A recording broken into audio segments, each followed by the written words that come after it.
여러분 안녕하세요. NGNSTV의 박성원입니다. 오늘은 자기도 모르는 사이에 당하는 절묘한 설득의 기술에 대해서 알아볼 텐데요.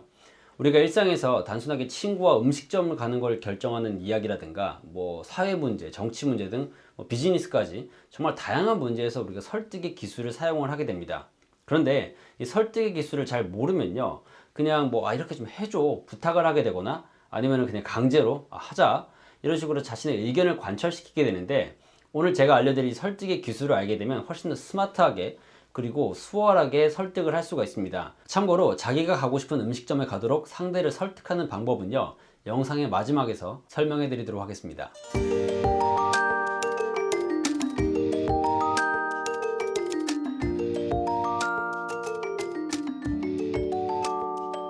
자, 그럼 먼저 설득이란 무엇인가 간단히 정의를 해보고 가겠습니다. 이 설득이라는 거는요, 자기가 이야기를 했을 때 상대방이 처음에 가지고 있던 생각이나 의견이 바뀌는 겁니다. 그러니까 원래 상대는 A라는 생각을 가지고 있었는데 저의 이야기라든가 어떤 설득을 통해서 B라는 의견으로 바뀌게 되는 것, 이게 바로 이제 설득의 과정인 거죠. 그러니까 한마디로 얘기하면 여러분이 상대에게 영향력을 행사해서 변화를 유도하는 게 바로 설득입니다. 이걸 가능하게 하기 위해서, 그러니까 상대방에게 어떤 영향력을 행사하기 위해서 가장 먼저 필요한 게 바로 후광 효과입니다.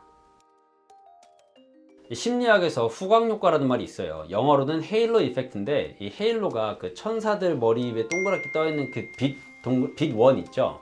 그걸 이제 헤일로라고 하는데, 쉽게 말하면 후광 뒤에서 빛이 비치는 효과가 바로 후광 효과입니다. 우리가 특히 어떤 잘생긴 연예인이라든가 예쁜 연예인들을 보면은 후광이 비치는 것 같더라, 뒤에서 빛이 나더라, 그런 얘기를 하잖아요. 이런 게 다 후광 효과입니다. 그런데 심리학에서 말하는 후광 효과는요, 이 개인이 가지고 있는 외모라든가 분위기, 기타 여러 가지 요소들이 이 상대가 이 사람을 평가하게 만드는데 영향을 미치는 걸 말합니다. 그러니까 이 말은 여러분이 하는 말의 내용이라든가 또는 입고 있는 옷차림이 좀 전문가다운 이미지를 풍긴다면 자연스럽게 여러분이 하는 말에도 힘이 실리고, 그래서 설득력이 훨씬 올라간다는 얘기입니다. 따라서 설득력 있는 말하기를 위해서는요, 그 분야의 전문가로 보일 수 있는 말과 행동이 큰 도움이 됩니다. 이 설득력 있는 말하기는요, 고대 그리스 철학자 아리스토텔레스, 여러분 많이 들어보셨을 거예요. 이 아리스토텔레스가 쓴 수사학에서도 나옵니다. 이 수사학을 보면요, 설득력 있는 말하기를 위해서 세 가지의 기둥이 필요하다고 해요. 그 세 가지 기둥은 바로 에토스, 로고스, 파토스입니다. 에토스는 신뢰성을 의미하고요, 로고스는 논리성, 그리고 파토스는 이제 감정이 호소하는 걸 얘기를 합니다. 그러니까 에토스는 말하는 사람이라든가 이 사람이 말하는 내용이 과연 믿을만한 내용이냐, 이런 신뢰성에 대한 이야기를 하는 거고, 로고스는 로직, 이 사람이 말하는 내용이 논리가 있냐, 그리고 이 주장을 뒷받침할 만한 그런 근거가 있냐, 이런 얘기입니다. 마지막으로 이 파토스는요, 논리나 이성이 아니라 사람들의 감성, 이 감정이 호소할 수 있느냐, 그런 얘기를 하는 건데, 중요한 건 이 세 가지 요소를 상황에 잘 맞춰서 적절하게 사용할 수 있어야 된다는 겁니다.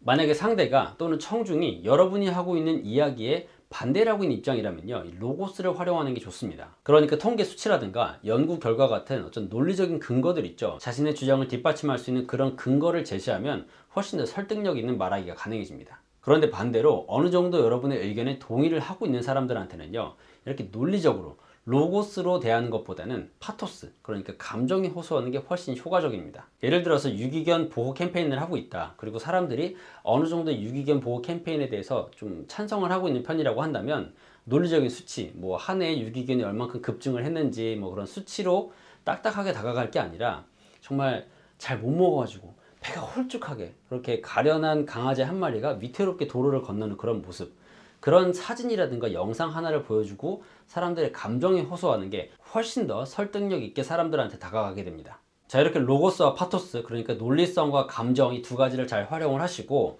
처음에 나왔던 그 에토스 있죠, 신뢰감, 아까 얘기했던 후광 효과와도 관계가 있는데, 상대방한테 신뢰를 줄 수 있는 말과 행동을 하는 것이 기본 전제가 돼야 됩니다. 상대방에게 신뢰를 주지 못하는 상황에서 아무리 논리적인 수치라든가 또는 감정이 호소한다고 해도 그 설득력이 떨어지기 때문에, 기본적으로는 이 에토스, 이 후광 효과를 활용해서 여러분이 믿을 수 있는 사람이라는 것을 증명할 수 있어야 됩니다.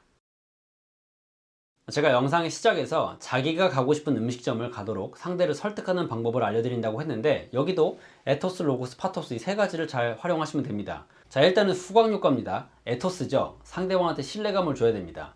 여러분이 직접 그 음식을 먹어봤다면 얼마나 맛있었는지 자신의 경험담을 얘기해도 좋고요, 또는 SNS에서 사진이라든가 영상을 보여줘도 좋습니다.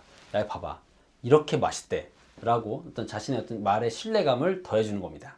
그 다음에는 로고스냐 파토스냐 이 둘 중에 정해야 되는데, 완전 반대하는 입장이다, 나는 가기 싫다라고 얘기하는 사람이라면은 여기 얼마나 라이크가 많은지, 댓글이 얼마나 많은지, 후기가 얼마나 좋은지 이런 것들을 보여주면서 어떤 입증된 증거 같은 걸 보여주는 거죠.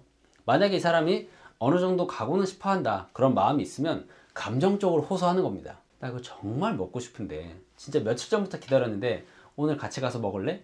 이렇게 얘기하면 아무래도 갈 확률이 훨씬 높아지겠죠.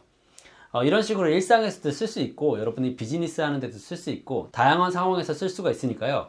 이 설득력 있는 말하기를 할 때 에토스, 로고스, 파토스 이 세 가지를 꼭 기억해서 적용을 해보시기 바랍니다. 네, 오늘 영상 여기까지고요. 내용이 도움이 됐으면 좋아요를 눌러주시고, 또 앞으로 올라올 콘텐츠가 기대가 되시면 구독 버튼 누르고 알람 설정을 해두시면 계속해서 이 콘텐츠를 받아보실 수가 있습니다. 그럼 저는 다음 영상에서 또 인사드리겠습니다. 고맙습니다.